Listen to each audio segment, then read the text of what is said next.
మనకి ఈరోజు ఓవల్ వేదికగా ఇంగ్లాండ్ మీద 5th టెస్ట్ జరగబోతోంది కదా. మరి ఈ టెస్ట్లో చూసుకుంటే రెండు వైపులు కూడా అటువైపు ఇంగ్లాండ్ వైపు 4 చేంజ్లు జరుగుతున్నాయి. దాని తర్వాత ఇండియాలో కూడా ఒక 2 చేంజెస్ అయితే జరిగే ఛాన్స్ ఉంది. సో దాంట్లో ఫస్ట్ చూసుకుంటే మనకి రిషబ్ పంత్ అవైలబుల్గా లేడు కాబట్టి అతని ప్లేస్లో ధ్రువ్ జురేల్ వస్తాడు. సో దాని తర్వాత మరి వర్క్లోడ్ మేనేజ్మెంట్ కింద బుమ్రా ఉండే ఛాన్స్ లేదు. సో కాబట్టి అతని ప్లేస్లో మరి అర్షదీప్ సింగ్ తీసుకొస్తారా లేదంటే ఆకాశ్దీప్ని తీసుకొస్తారా, సో అది సస్పెన్స్ అనమాట. అయితే అది పక్కన పెట్టేస్తే ఆల్రెడీ ఈ టెస్ట్కి సంబంధించి ఇంగ్లాండ్ స్క్వాడ్ని కూడా అనౌన్స్ చేసింది. సో మరి ఈ స్క్వాడ్ అనౌన్స్ చేసిన తర్వాత మనకి చాలా పాజిటివ్స్ కనిపిస్తున్నాయి. ఎందుకంటే వాళ్ళ కల్లే జోఫ్రా ఆర్చర్ని వర్క్లోడ్ మేనేజ్మెంట్ కింద సో అతన్ని పక్కన పెట్టేశారు. దాని తర్వాత వాళ్ళ కెప్టెన్ అయిన మెయిన్ అసలు బెన్ స్టోక్స్ కూడా ఈ మ్యాచ్కి అవైలబుల్గా లేడు. ఎందుకంటే అతనికి భుజం గాయం వల్ల సో అతను అవైలబుల్గా ఉండే ఛాన్స్ కనిపించట్లేదు అనమాట. సో మరి అందుకని చెప్పేసి అతను కూడా పక్కన పెట్టేశాడు.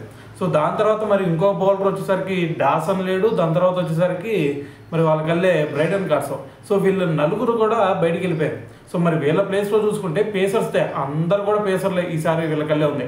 సో ఫస్ట్ చూసుకుంటే మరి క్రిస్ వోక్స్ ఉన్నాడు. దాని తర్వాత మరి Josh tongue, Jamie vote on, so దాని తర్వాత అట్కిన్సన్. సో మొత్తం కూడా నలుగురు పేసర్లతో అయితే వీళ్ళు వెళ్ళబోతున్నారు అనమాట.